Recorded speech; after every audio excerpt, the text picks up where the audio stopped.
सबला जरूरत है सत प्राकृतिक सतनाम के सब बर कहे एक दूसर ला नीच कहिया ढोंगी ला बराबर काका अलग है काका अलग है।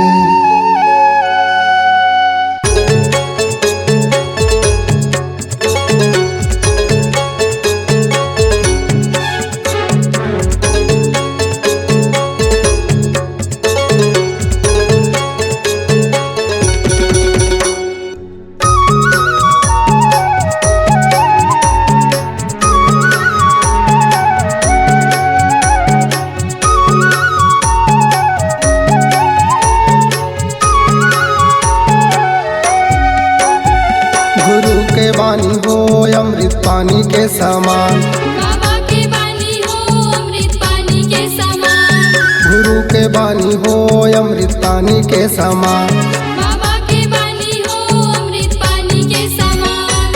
कर लो रस पान भैया कर लो रस पान, कर लो रस पान दीदी कर लो रस पान, बन जाओगा महान। बाबा के वाणी हो अमृत पानी के समान, बाबा के वाणी हो अमृत पानी के समान, बाबा के वाणी हो अमृत पानी के समान। बाबा के वाणी हो अमृत पानी के समान।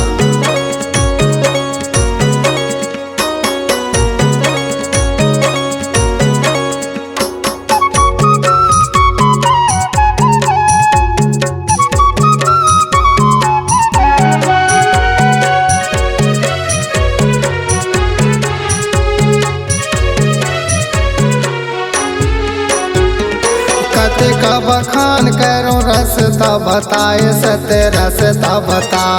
हे भक्तों जन ज्ञान की जोत जलाए जोत जलाए।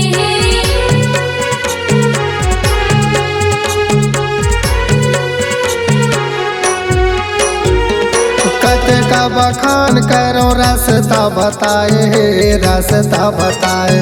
हे भक्तों जन ज्ञान की जोत जलाए जोत जलाए। बिगड़ेला सुधार भैया बिगड़ेला सुधार, बिगड़ेला सुधार दीदी बिगड़ेला सुधार, कर लो पहचान। बाबा के वाणी हो अमृत पानी के समान, गुरु के वाणी हो अमृत पानी के समान, बाबा के वाणी हो अमृत पानी के समान।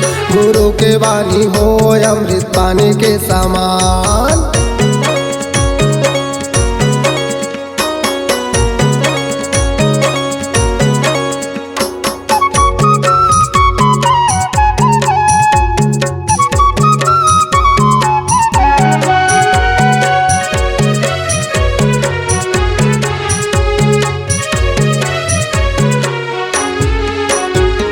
सब जीव जो निबर दया बरसाए हे दया बरसाए।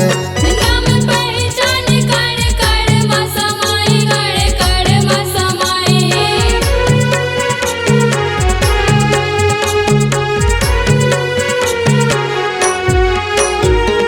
सब जीव जो निबर दया बरसाए हे दया बरसाए। नाम पहचान कर कर मसमाए कर मसमाए। असली ला पहचान भैया नकली ला पहचान, असली ला पहचान दीदी नकली ला पहचान, तबे हो ही काम। बाबा के वाणी हो अमृत पानी के समान, गुरु के वाणी हो अमृत पानी के समान, बाबा के वाणी हो अमृत पानी के समान। गुरु के वाणी हो अमृत पानी के समान।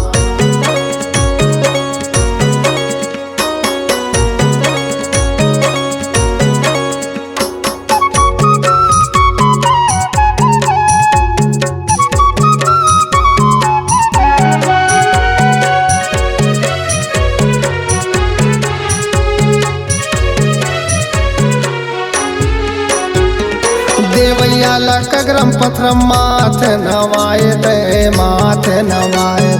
जहर बताई अमृत खोजे आस लगाई जी आस लगाई।